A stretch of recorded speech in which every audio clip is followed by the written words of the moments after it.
degree from Washington University and is the president of the St. Genevieve Art Guild. She's a lifelong bird watcher and a history enthusiast. She considers the story of John James Audubon a perfect storm of art, birds, and history, and has been researching this topic off and on over the past 15 years. So to say she knows the story of John James Audubon and Ferdinand Rozier is an understatement, I think. So we'll turn things over to Carolyn for her presentation. Okay, well, thank you, Steph. This all started some time ago with a phone call from Bob Wolk saying that the museum wanted to do something with the Audubon display that they had and some of the information that they had, and was I interested in helping? And I said, oh my goodness, yes. And the next thing I know, in talks with curator Guy Darrow, they actually let me design and curate the display on the wall there, and that for me was a dream come true. I had always wanted to do something like that. I'm not, an expert at it by any means, but this was something that really, really resonated with me. And it's one of St. Genevieve's stories that I think is very important, that we tell the stories of St. Genevieve. I think Bob Euler said that at one time, and I was inspired by it. St. Genevieve has some really interesting history, and I stumbled upon this story by hearing about Audubon being here. I'd like to thank the museum staff that I worked with in putting this together. Steph and Abby, and of course Guy and Fred, and Tom, who's been helping with the archives. So it's been a real journey. First, I wanted to say that there's more than one display. There's a display on the wall, but there's also a display in the cabinet, the display cabinet that's horizontal there. And that has a lot of the artifacts that were loaned to us by the Rozier family. And those tell the story of the merchant that was here 200 years ago and his store and a lot about him. The other display we have is up here front. This is some documents. And this is kind of special because you don't very often get to see original documents signed by John James Audubon. And these are under lock and key. They're in special mylar envelopes. And you don't display originals because they can fade. So they're here temporarily. So take a chance on looking at them. I'll refer to each one of them as I'm talking as to a little bit about what it is and why it's here. But this display also sparked some new research, and I think that's really cool, because there were some things that I thought, oh, it'd be nice to check out this or that archive and look into something. And because I was asked to do this, I actually went out and did that. So there's been some new research going on with that. This is a summary of what's out there. It's kind of the Reader's Digest version of what's out there on the wall. I won't spend too much time about this because I think most of you have had a look at it. But it starts in 1806, the story here. That's not the first time the men met, but it's where our story starts. They're over here because there's chaos in France. They're trying to avoid the war over there. They move from Pennsylvania to Louisville to Henderson, Kentucky, and then to St. Genevieve. And Rozier is happy here. Audubon is not happy here. Okay. Goes to the past. He has a secret that even his wife doesn't know. And he was told by his father, don't ever, ever tell anyone in America you're illegitimate. It'll ruin your chances of happiness. So don't do it. So he carried this with him, and the poor guy, this was a terrible burden to him. And it actually, in some cases, drove him, according to some researchers, to accomplish what he accomplished, was to overcome this stain, which was not his fault. So he came here and was recognized in some particular way. Now, this is where I'm going to take a deep dive in a minute and talk about why I think that happened, because you won't find this in any of the books. After he leaves and the partnership is dissolved, Rozier takes off, man, and he starts doing things that he intended to do all along. The economy has picked up. Meanwhile, Audubon has gone bankrupt. The economy didn't work for him either, and he falls back on his art. And so we'll talk about the coincidence where the steamboat plays a role in each one's situation. They do reunite several times. There is a drawing that's returned. Audubon finally succeeds, and he succeeds by doing his own marketing. But in doing so, he begins an autobiography. And that autobiography is kind of Kentucky Tall Tales a little bit. He's exaggerating his accomplishments to try to get subscribers for his work. He has to get subscriptions. This is how they sell a big book like his back then. And so he's out there doing his own marketing in addition to drawing all the birds, in addition to getting them published. So he's becomes America's woodsman. I kind of think he's sort of like, I don't know if you remember the crocodile hunter, Steve Irwin, who came to America and became a big sensation. He was an original person. He was just somebody who was so different. And Audubon was like that over in Europe. He shows up at a time when there's a lot of interest in American frontier, and people just grab on to the idea of this exotic American woodsman. So he becomes quite famous in a very short period of time. We'll talk a little bit about Rozier's legacy. I'm very happy to report we have another talk tomorrow about the Rozier family that really follows on from this. I'm going to quit about 1843 because that was the last time the two partners were together. So I'm talking primarily about the partnership, why it broke up, and the friendship. And I've had a hard time sticking on topic because with Audubon there's so many backstories all the time. There's just a ton of things going on. I was struck by the way everything was going by water. With no highways on the road very much.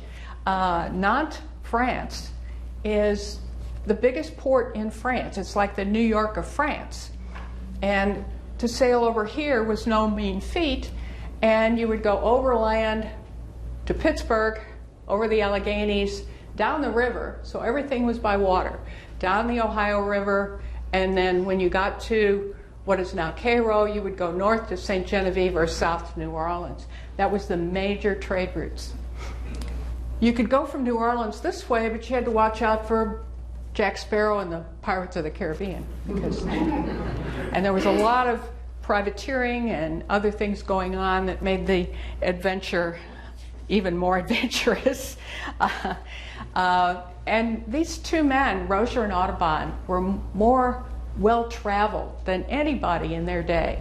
Audubon actually made 11 trips back and forth. Rozier did it 7 times. It was dangerous. You made out your will and said a prayer, and then you got on the boat. It was a very adventurous time. The pick ticket is in for their passage, where they bought a ticket, is the very first item in this case. But what I found interesting was on the back of the ticket, Rozier had kept track of all of the business receipts. So I thought that was really characteristic of what was going on. Rozier was the businessman all the way. Today, April 12th, marks the day that they actually left Nantes, France, as partners, and they never saw their parents again, which is kind of sad. But it was a time when travel was difficult, there were wars and conflicts going on, and they made their way here, and it was an adventure. They got held up by privateers, there were a lot of things going on, but they arrived here safely, but never saw their parents again, which I find rather sad. Audubon is quoted as being the most interesting and the most annoying of travel writers. And it's because of what I said earlier. He was prone to Kentucky Tall Tales when it came to what he was doing, but he was doing that for a reason. He was doing that because he was the sole marketer of his thing, and he had become a persona, and he needed to make himself sound as good as possible.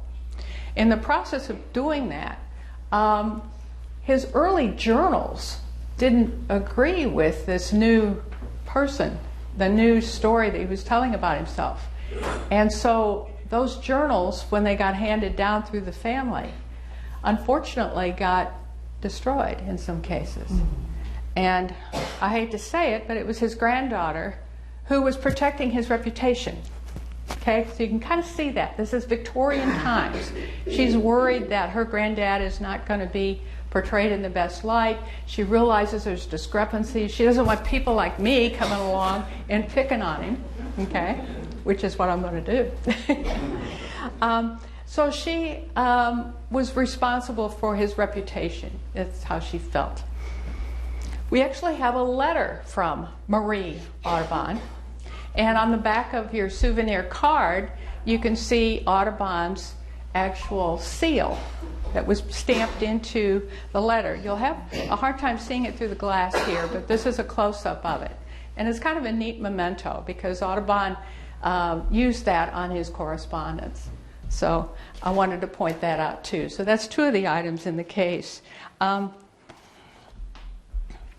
When I first heard about Audubon, I was curious, and I thought, well, what is it about him being here? And I ran into Bob Mueller, our local historian at the library, and I said, Bob, what's going on? Well, Bob's a smart man. He wasn't going to sit there for an hour and tell me all about Audubon. He said, there's this great book you ought to get. And that was a great idea because this is still my favorite biography. There are about 5 biographies that are recommended by Audubon. And this one I really think is the best one. But of course I ran into Audubon saying that he found St. Genevieve to be small and dirty. I was like, wait a minute. And so I lined up all the biographies, okay, and I looked at each one. What did they say? They all said the same thing. This guy is off his rocker. What do you mean, small and dirty? St. Genevieve had a population of like 1,200. We had this great big communal farm going on. We had all these things happening here in St. Genevieve. It was Henderson, Kentucky that was small and dirty, and that's where he went back to. So nobody could make any sense out of it, and it bothered me. And so that was when I was watching a documentary about the guy, and they kept talking about how ashamed he was of being illegitimate. All of a sudden, a little light bulb went off. Aha. Somebody here must have known. That's why he had to leave. It's the only thing that really made sense to me. And so there is one journal that was left that somebody found, and it was from 1820. Well, 1820 was where he hit rock bottom. And so it's before he starts telling stories about himself. So that journal is the one I'll be using to quote from. So these are our 2 partners. The quote there is how much they're attached to the ways of their fathers, which I think is appropriate because that's not how they looked when they got here. Okay, they were pretty rough around the edges. They'd been stuck in the ice for 9 weeks. It's hard to imagine that the Mississippi River actually froze solid, but people walked across it. It was that cold. It was one of the worst winters they'd had in recent history. And so here they were stuck on the ice. And they come here, and this is how they saw themselves, was dressed up as gentry, okay? And that was what their fathers had set as an example of what you were going to be. And they actually gave them money to get started. Both of them were concerned about having received part of the family inheritance. They felt responsible for that. And a lot of people have said it was an unlikely friendship. That here you had an artist naturalist and a guy who was a Navy veteran and a merchant. But I found through reading that they had a strong family affiliation through their fathers. They really, both of them loved America, wanted to come here. And Audubon is depending on Rozier for his business savvy and his experience. He's 8 years older than Audubon. And so Audubon, though, is a guy you would want at your party because he's a wonderful storyteller, as we've already said. But he plays the flute and the violin, and he fences and he dances the cotillion and all of this stuff. And he's never met a stranger. And he's a very interesting guy to be around, unless you're his rival. So that is part of the partnership agreement that is on the wall out there. Wanted to have a quick look at some of the characters in this story before I go into the research, just so you know who I'm talking about. These are the two fathers that they're concerned about representing and making good for. And this is Captain Audubon, because he is known as a sea captain initially. And this is Claude Rozier, who was the court judge. The Rozier family, his grandfather was a lawyer in the Parliament of Paris, and so he has quite a distinguished background in civil service. Audubon, I think, ends up doing the mercantile trade because as a sea captain he saw the money that was being made in the trade out there, and he wanted to be part of that. This is speculation on my part that maybe Rozier had something to do with putting his friend in connection with the right trade. But don't let the hairstyles fool you. These guys were not nobility. They were revolutionaries. They were very much in favor of America's revolution example, where we were government by representation. They still had a monarchy. They wanted it out. So both men were in the revolution. And what happened was they backed the revolution, and then there was a counter-revolution. And then there was the Reign of Terror. And so there was a lot of chaos going on in France. And this picture is their hometown of Nantes under siege by people who were disadvantaged by the initial revolution. Nantes almost fell. And it was Rozier and Audubon who both played a role in keeping that from happening.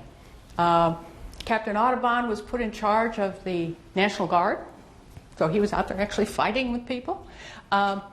Rozier was put on one of the tribunals. And so they were both considered kind of local heroes, because had Nantes fallen, some historians say it might have been the end of the Republic. It was that critical because it was their biggest port. So I kind of think maybe the fact that these two guys were in this mess together and came out of it okay might have been what cemented their friendship. It's not all about the guys. We've got some ladies here. Wanted to give some credit to what I call the leading ladies. These two ladies couldn't probably be too much more different. Lucy Audubon was English, of course, and Constance was French. And they were the perfect match, in a way, for the men who married them. And they married them. Audubon got a sophisticated adventurer who could swim the Ohio with him and ride on horseback and do all these wonderful things that he liked to do. And Rozier wanted a more traditional marriage, and that's what he got with Constance. As far as we have records, these two never met. Could never put them together. Lucy never came to St. Genevieve because it was small and dirty. I think small and dirty was how Audubon felt about being discovered. So Lucy, though, of course, is the one who's got her own biography, because she, for 200 years ago, was an extraordinary woman. She not only supported her husband emotionally, she supported him financially. She went out and got a job. Here's a lady who's used to being supported herself in a rather elite way, and she's out teaching deportment, whatever that is. I need some, yeah. But she's doing classes in English and all that kind of thing. But then once Audubon gets his printing done of the Birds of America, he's got that started, he not only does the art, he does a biography on every single bird. And in those biographies, he sticks a few episodes, and it's the episodes that are his autobiography.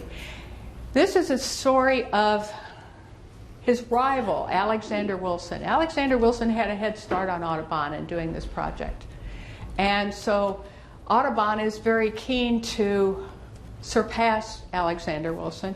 And he's writing here about an episode where Alexander Wilson visits them in Louisville and says, "Oh, can I see your drawings?" This kind of thing. Well, you can see what's happened here is I've stepped on something. What's happened is he's changed his mind about what happened. He's crossed things out and written more things in. And then down here at the bottom, he's had Lucy write in what Wilson said about the same thing. Okay, Lucy is not editing. She's not changing what he says, but she's fixing his grammar. And she's copying things. And so she's his actual copyist. And this is all taking place in England.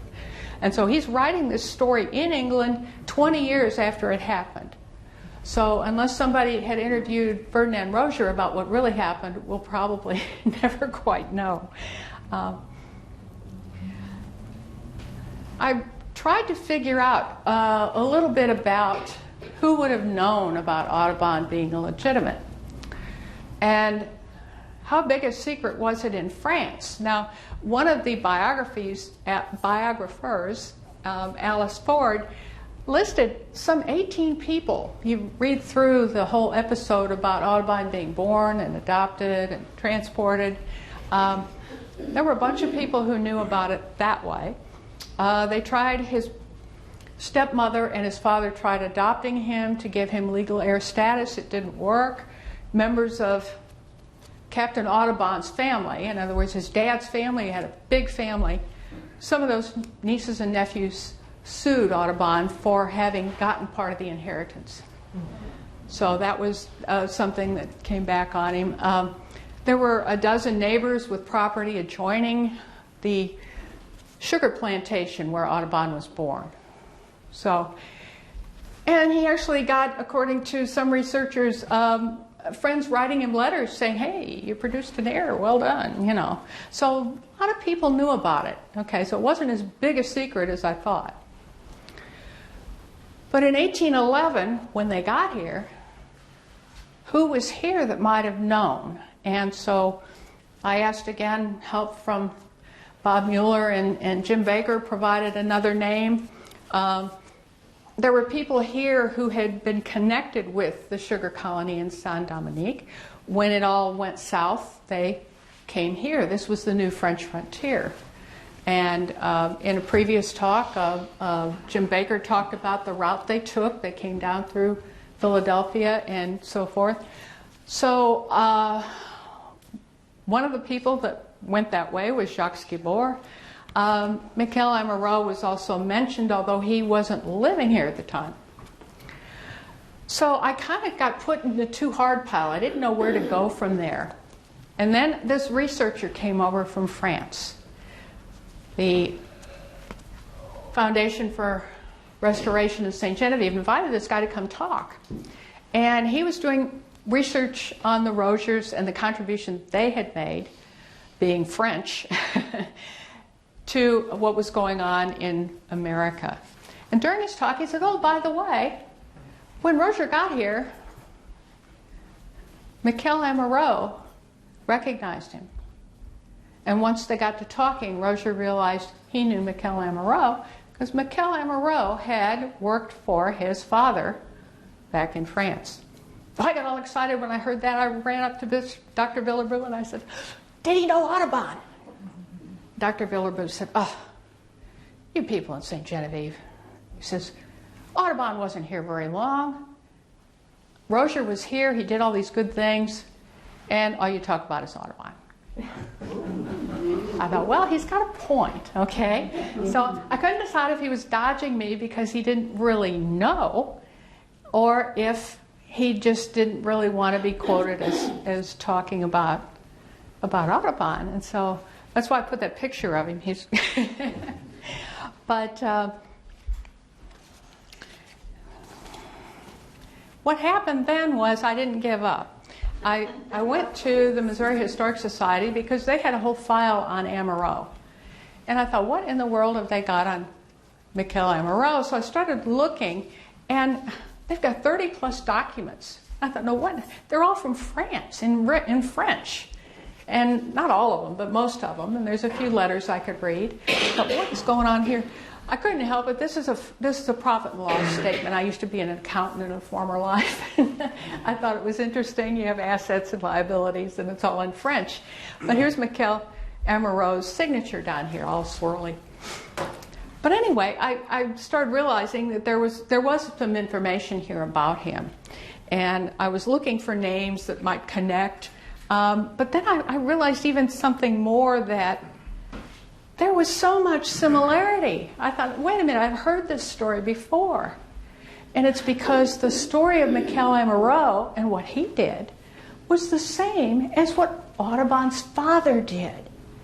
So Audubon's father, Captain Audubon, and Miquel Amoureux were almost exactly the same age. They were born in the 1740s. They were both born on the coast, 50 miles from Nantes. And their fathers had been seamen, retired from the Navy. They both were in the Merchant Marine. They both, when this wonderful opportunity afforded by the American Revolution was, the Americans don't have a Navy. If you guys want to come help us, you could keep whatever you plunder. Don't worry about prisoners. We'll take care of that. Just pillage the English ships and you can have whatever you want. Well, that was too good for most people to resist. If you had a ship, and both of these men did. They had access to ships and went for it. And they started developing relations with the U.S. because they were over here fighting the English. Another coincidence, 1782, Amoureux gets a young lady pregnant, a young, unescorted French lady, mon Charlie Amour, come with me. And he has a daughter out of wedlock. He ends up marrying the young woman, and they have more kids and so on and so forth. But the same thing happens with Captain Audubon. 1785, unescorted French woman, mon Charlie Amour. He has a baby. This baby is a boy. He names him Jean-Jacques, John James. And he doesn't marry the young woman because she dies of illness shortly after, and Audubon's already married. So, I just found it so fascinating that all of this was falling in place for these two men. They both get wealthy off of the sugar and coffee trade. They both lose all their money when all of that goes belly up in the revolt. And so it's a smaller world back then. I just can't help but think that these two guys were traveling in the same circles with a lot of the same people. Okay, Nantes was a big town, but they were in the same place doing the same thing at the same time. So that kind of sealed the deal for me a little bit with Amoureux. However, I'm sure that when the two partners arrived, they were asked, where are you from and who's your daddy? Okay? That happens to everybody that comes to town, right? Okay? So, Miquel Amoureux, he died in 1832. Again, he was Audubon's father's age. And so that was right about the time Audubon was getting famous. So, you know, that kind of worked out. But he was ambitious. In 1803, he petitions the people in New Orleans because it's still a French colony. He doesn't know that Napoleon has sold it. And so he's trying to set himself up as a public administrator. He ends up being Justice of the Peace, and this is why he brought his resume with him, is he wants to show people what he can do. And so he's ambitious, a bit self-serving, opportunistic. I could say the same thing about Captain Audubon, I suppose. But he's not somebody you would want to trust with a secret, because he's a guy who's going to do what's right for him. So I still think he's the culprit, but I have to mention Jacques Guibour's wife. Jacques dies a year after our partners arrive, but his widow Her grandfather lives in Nantes. And so, lo and behold, when the estate gets settled, it's one of the Rozier cousins who's settling the estate. They're in the legal business.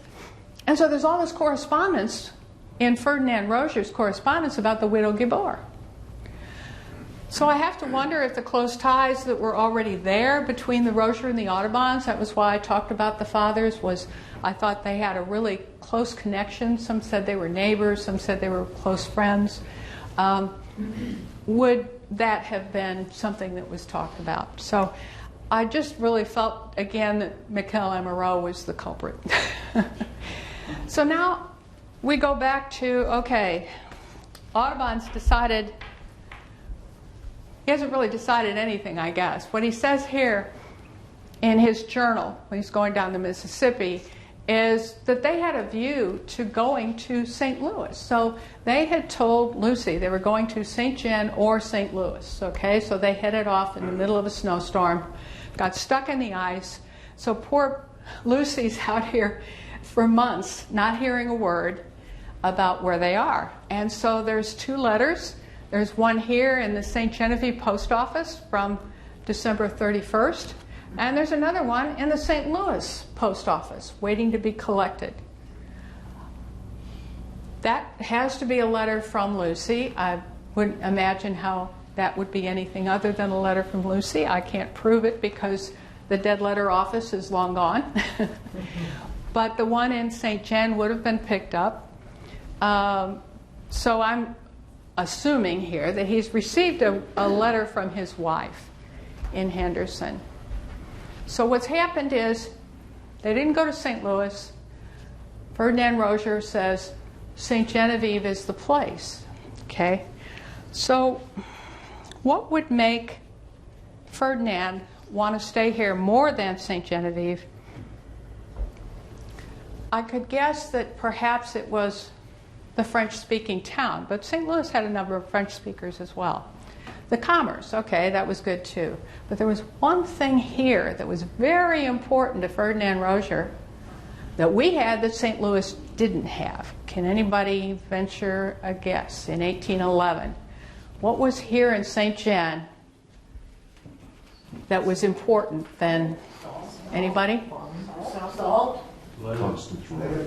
What's that? I'm going to say it was the academy. The academy was a school for boys. Ferdinand was very, very strong on education. He would eventually take his sons to France to get education. This was something we had that they didn't. They had come here and made a good profit, and he felt like this was it. So Audubon's in kind of a pickle. What he says about it later, and again, this is in his surviving journal, having reached St. John through many difficulties, ice, etc., I parted from Mr. Rozier and walked to Henderson in 4 days, 165 miles in 4 days. Later on, he would say that he was the one who broke up the partnership. So here he's admitting that it was Rozier. Rozier, in a letter to his brother, says, I dissolved the association. There's lead. People speak French. There was a pattern here that Rozier was the decider. He was the one who was making stuff happen. Mill Grove is a money pit. Mill Grove was what Audubon's father had bought and then Rozier's father had invested in. So they both owned it, but it wasn't working. It wasn't producing lead. They decide to get into being merchants. Well, then there's an 1807 embargo that killed all of that. So they go down to Louisville.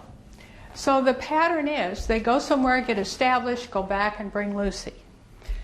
So then they go further down to Henderson. John James and Ferdinand go down there, check it out. Then they go back and get Lucy. By now there's a little baby. So there's one of their sons coming with them. So here, this is a similar situation. Here they are coming to St. Genevieve or St. Louis, and they're checking it out, seeing if it's a good prospect. But he can't go back and bring Lucy here. Lucy doesn't know his secret, and he can't bring her here and settle here. It just isn't going to work for him. So that's the deal breaker. The co-partnership of Audubon and Rozier. This is out of the newspaper, but we actually have the original document here, and that's pretty significant. This is what you would call, in the legal terms, a quitclaim deed, and this is when Audubon is signing off any claim to the partnership or the partnership assets. And with that quitclaim deed, you always have a promissory note. Promissory note is at the Missouri Historical Society. The quitclaim deed is here with Audubon's signature. So that's pretty important. Audubon goes back to his old Kentucky home, and he goes into business with his in-laws. I wouldn't advise it. Tom Bakewell's kind of handsome. Audubon drew that picture of him. But he's no Rozier. He's not a good businessman. He's a bit too speculative. But I found out something in the meantime is that Audubon wrote a letter. And this is what you did, is you got people that you knew who were influential to support your business. And so he's writing to General William Clark, and this is the Lewis and Clark Expedition Clark, okay? He met him when they were in Louisville. The Clarks lived in Louisville. And so he's writing this in October of 1811, okay? And it took me a while to realize he's writing it from St. Genevieve. We didn't even have any record of him being in St. Genevieve in October of 1811. He'd already left. So this was a new discovery. This was another time when the two people were together that we didn't really understand. And so here he's saying it's the brother of Mrs. A, Mrs. Audubon, and General William Clark knows Lucy Audubon. So anyway, that never happened because the War of 1812 messed up everything in New Orleans. So they couldn't trade in New Orleans, which is what they originally thought they'd do. So they set up a store in Henderson, and things are okay for a while. Everybody thinks Audubon went bankrupt immediately. Well, post-war prosperity kind of took care of things. They were doing subdividing land parcels. They opened a branch store. Things are kind of looking pretty good. And they built a big steam mill. The steam mill turned out to be their undoing because they borrowed money to do it. Meanwhile, Ferdinand Rozier is exporting lead. He buys this big barge and goes down to Pittsburgh and Philadelphia, bringing back merchandise, sending out lead. And in the process, there's a letter from Audubon and Bakewell. Okay, so Audubon and Bakewell is the new partnership in Henderson. That letter is right here. And the Audubon and Bakewell letter says, "Oh, your barge arrived, but we don't have any of what you asked for." So here the barge shows up in Henderson, and things are still tight because the war is still on. We have a musical interlude. And so it maybe isn't Audubon's fault that he doesn't have what Rozier's asking him for, but that is a letter that's also here signed by Audubon and Bakewell. This turns out to be a very, very important letter here, and I went all the way to Florida to find it. The gentleman in Florida is a Rozier cousin whose parents were responsible for writing the book on the Roziers, which is called Between the Gabourey, and it's all the genealogy of the family, the main history that we have of Ferdinand Rozier. And I was curious because there were things in the book that I wasn't sure, I wanted more information. You always want more information on these things. The cousin, whose name is Rozier Sharp, was very generous, and I was able to photograph what he had down there. And these letters, there were 3 letters that were in French that were not in the Missouri Historic Society collection. They have most of them. And I was all excited because I could read the name Audubon. And so I was telling Bill about this, and Jim Baker walks by and he volunteers to translate them. Jim, thank you so much. Jim took this and turned it into something I could understand. And when he did so, we found another meeting between the two men that we didn't know about. He says, here, I saw Mr. Audubon Jr. last year, and we had some difficulties and all this, but giving each other mutual discharge, which means it took them a little longer to settle up than we thought too. For a final settlement, we remained friends. And this is the only place I have seen Rozier say that in print. He obviously remained friends with the guy, but I just thought it was so nice to see him actually say it to his brother, that they were friends. And then he goes on to say that because he's been successful, he's made an honest situation of myself to provide for my family. So he's doing okay.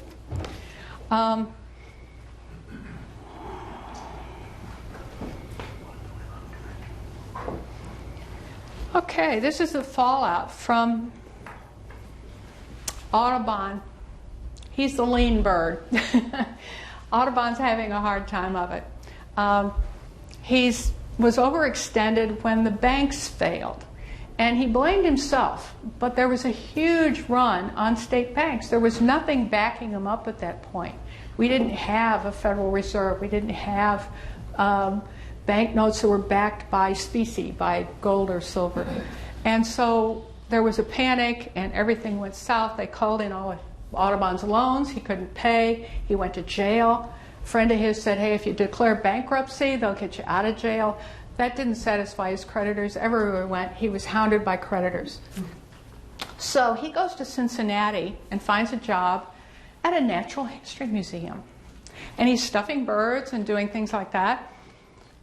And they have a lecture, and meanwhile he's showing them his drawings, because by now he's accumulated a fair few drawings. And they have a talk, just like we're having one right now. There was a presentation in the museum, and they were showing off some of Audubon's drawings. And they said, oh golly, it's a shame that Alexander Wilson is no longer with us. He had passed away. And so Audubon's competition for the birds of America is gone. They encourage Audubon by saying, wouldn't it be great if somebody would finish this project that Alexander Wilson started? So all of a sudden Audubon sees his life's work ahead of him.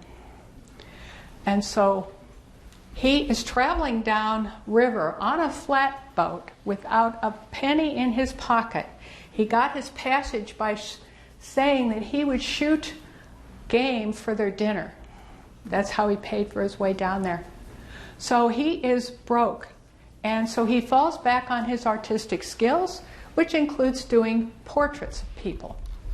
And so happens that he's meeting a steamboat that's in New Orleans, and he asks the passengers, would they like their portrait done? He's got some good examples there.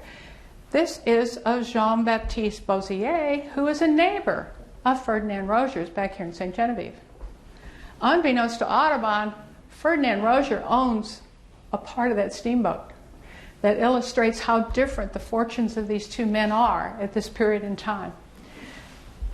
So Rozier is down in New Orleans that following year. When the river freezes up, like it does almost every winter, he can't do business. He can't ship things back and forth, but he can if he's down in New Orleans. Plus, by now, he's suffering from arthritis, and so New Orleans is a nice place to get away from the winter. He looks up his ex-partner, and they spend Christmas Eve together. And I think that speaks to what a friendship they had, is that they were like family. They would spend Christmas Eve together. What year was that? Okay, this year is 1821.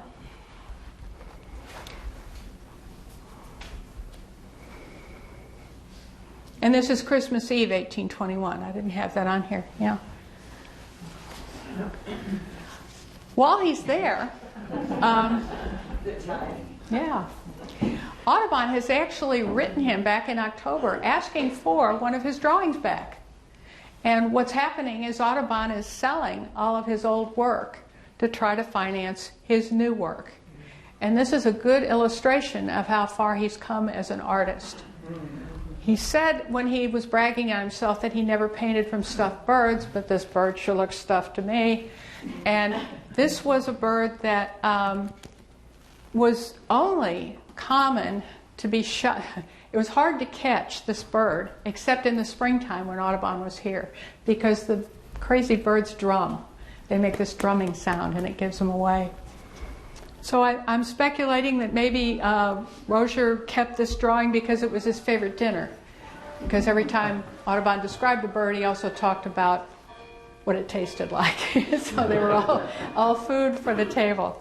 But the engraving at the right is a good example of his new style, where he's not painting from something that's on a stick. He's painting from something that he has pinned in an actionable pose to a board. And it's all done life size.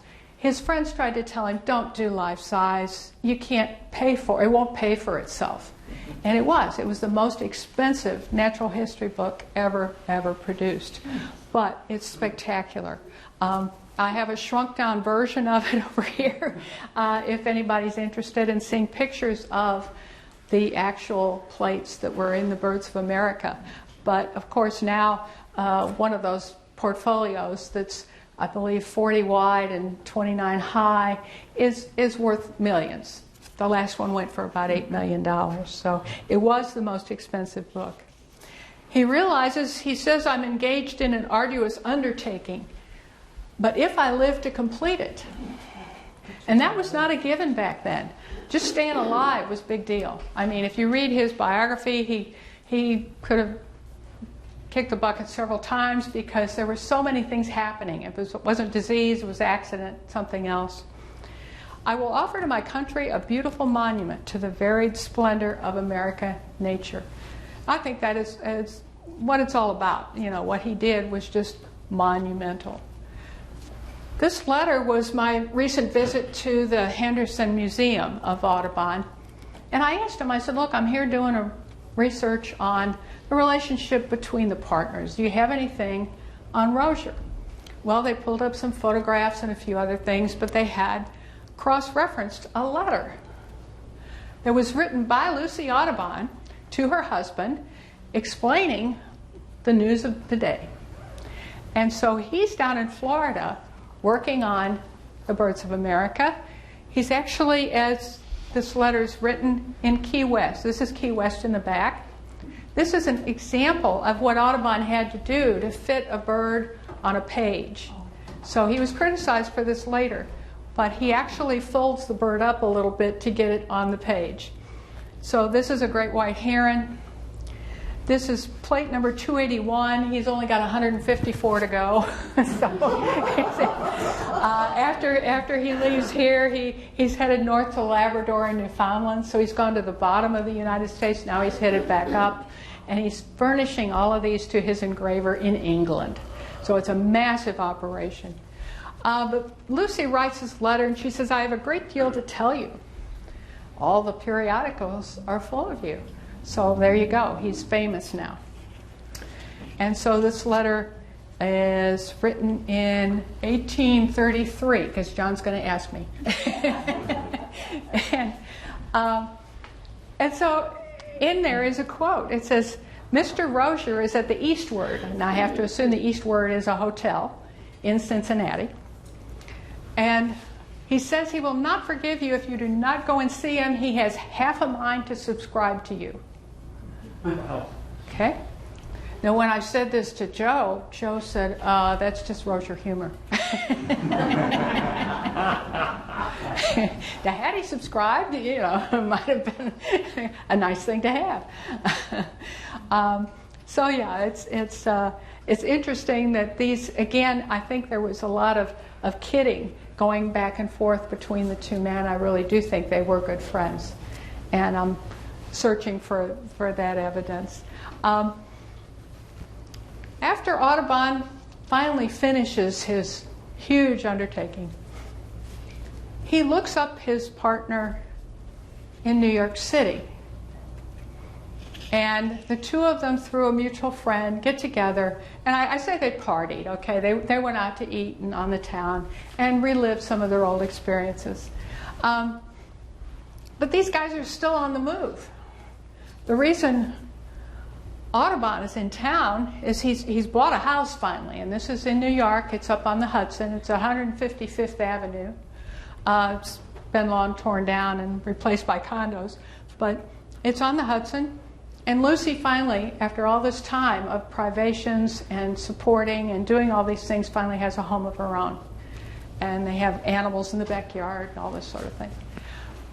But New York was still the place to be, and they celebrate. But Rozier is there because he is about to travel to France for a year. Audubon is about to go the length of the Missouri River to document the mammals this time. The guy, his ambition just knows no end. He's just really a driven person. His family tries to tell him that he shouldn't be trying that at his age. Part of the reason they don't smile is Audubon at this point has no teeth. He has lost all his teeth, and his health isn't the greatest. But this picture of Rozier is actually a photograph. I thought maybe it was a painting, but it's not. It's a photograph, and it's not Rozier at age 65. I couldn't find anything of him at age 65. That photo was taken when he was like 80, 82. And so you guys with Rozier genes, he held up really well.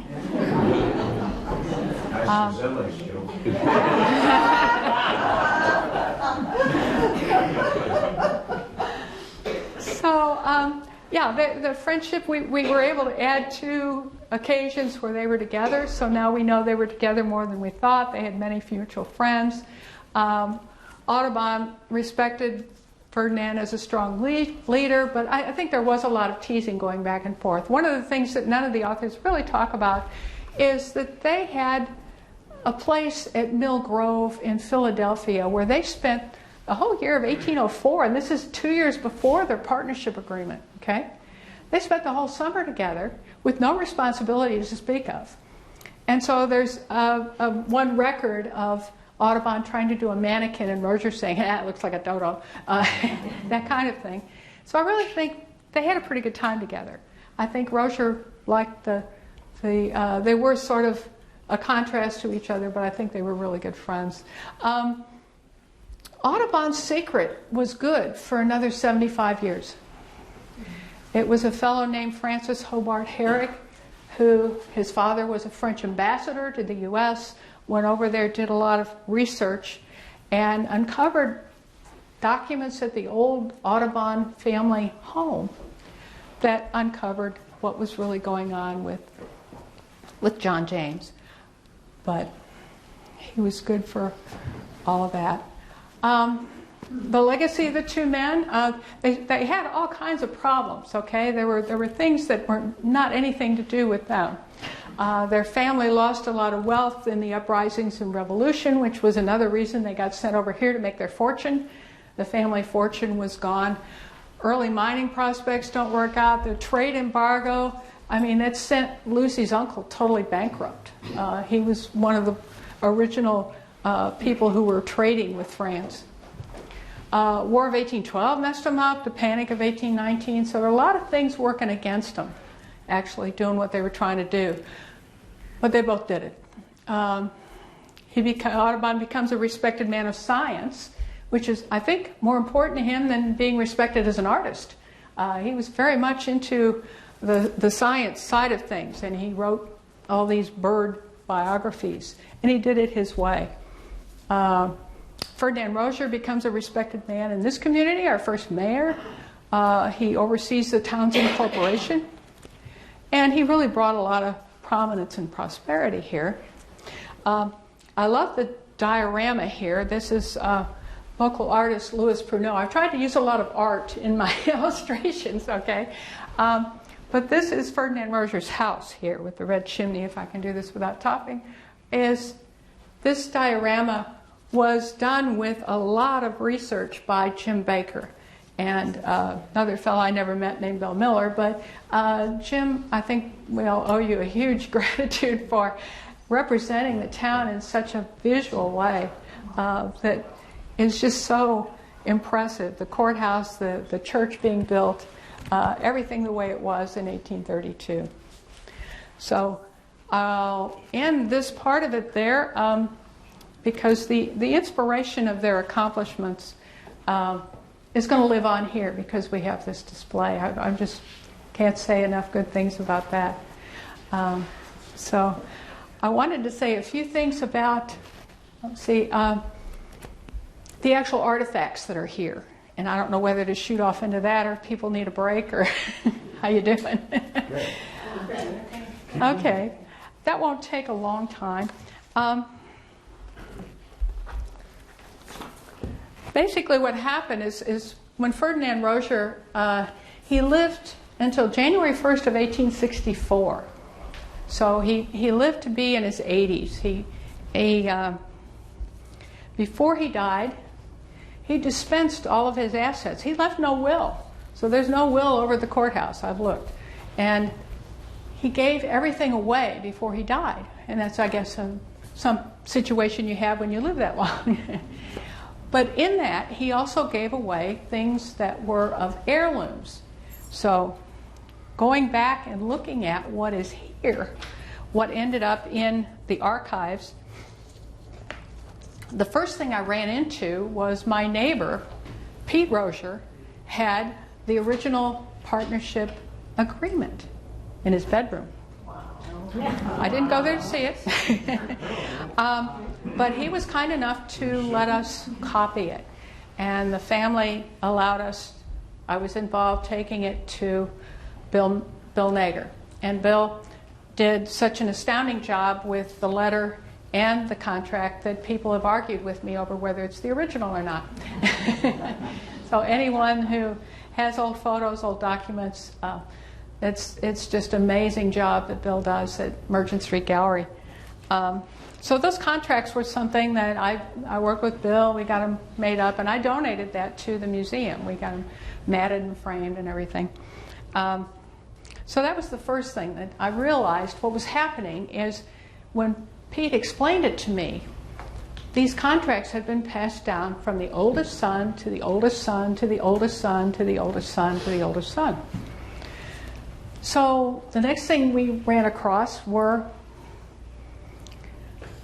in our research, my research on the portraits, was that there was a set of portraits done of Ferdinand and his wife Constance.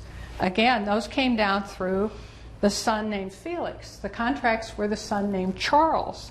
So the flute that's in the case out here, the case is all full of little tags that tell you which Rozier descendant donated them, but they don't tell you which son inherited them. And the flute came down through Joseph. Many of the documents and the artifacts in that case came down through Francis. So at the time of his death, he had 7 sons and 2 daughters. And so these are passed down through the sons. The beautiful ledger we have, thanks to Joe Rozier, came down through Ferdinand's son Jules. Am I correct? And last but not least, the birds. Audubon's birds came down through Ferdinand's son Furman, that line. So that was kind of something that we had in the way of provenance that was interesting, okay? So we have a situation where none of that is written down, okay? I can't show you a receipt that says thank you for the box of birds, okay? I can't show you something from Ferdinand Rozier saying I bequeath this portrait to my son so-and-so. So what I've got is things that have been handed down that ended up in the museum. One of the descendants of Furman, I'm speculating that it was Tom Rozier, because Tom was one of his sons that was put in charge of the academy, and Furman Rozier had been the one who had resurrected the academy from ruin, I think because his father regarded it so much, and had rebuilt it and made it into another school.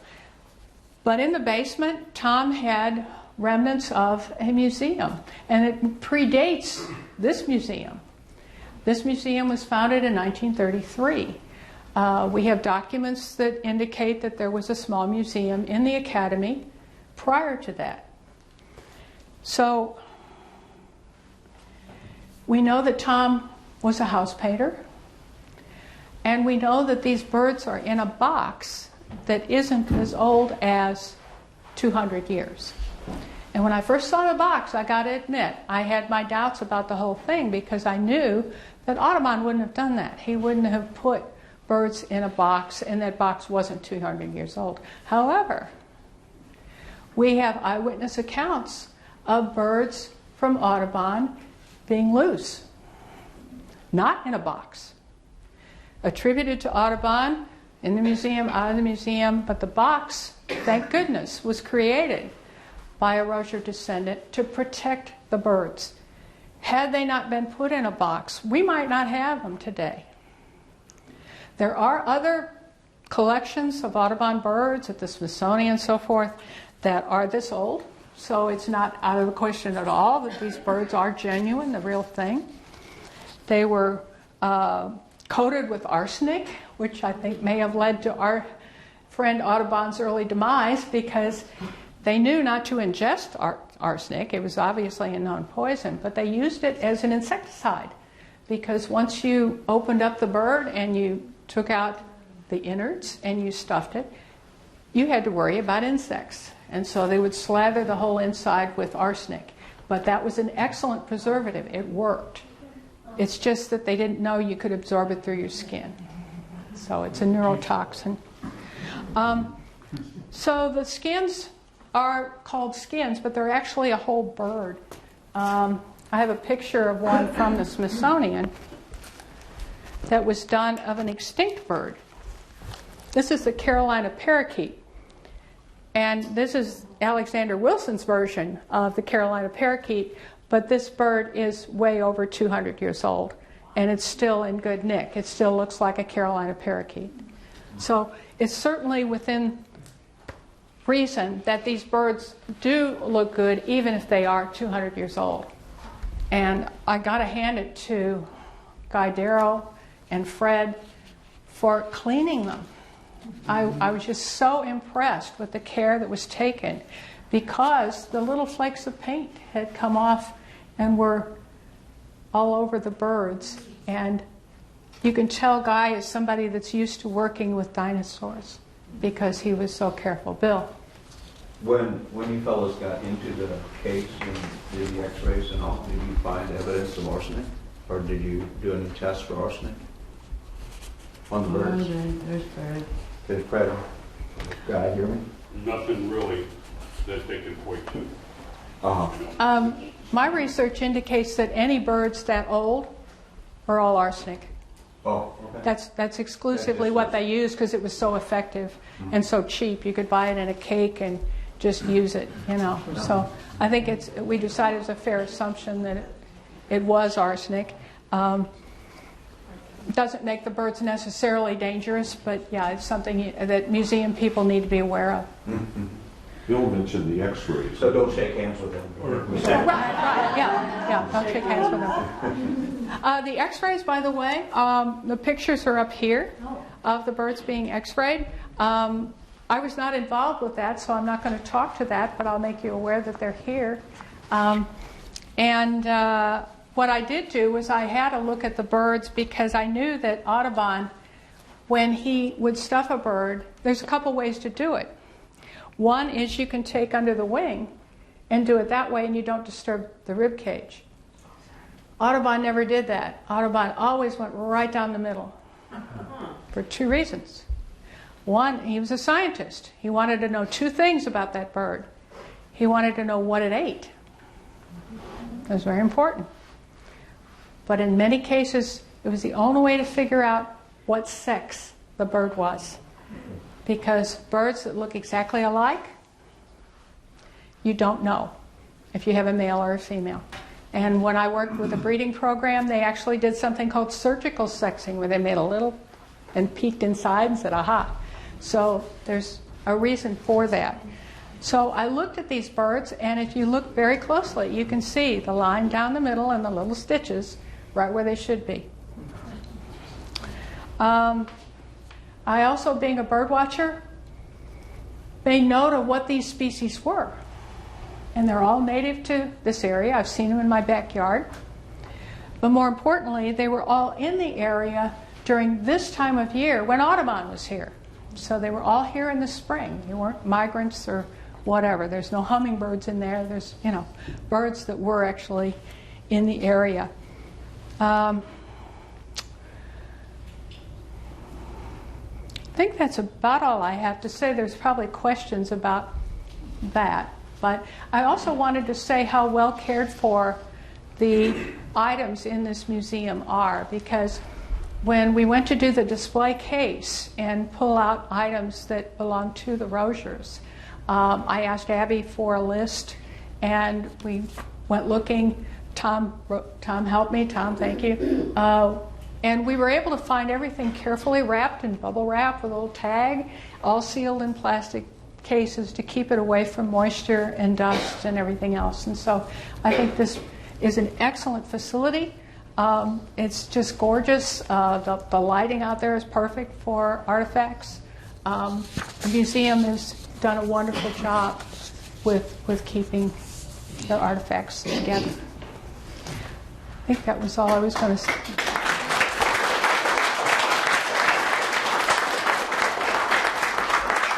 Any questions for Carolyn?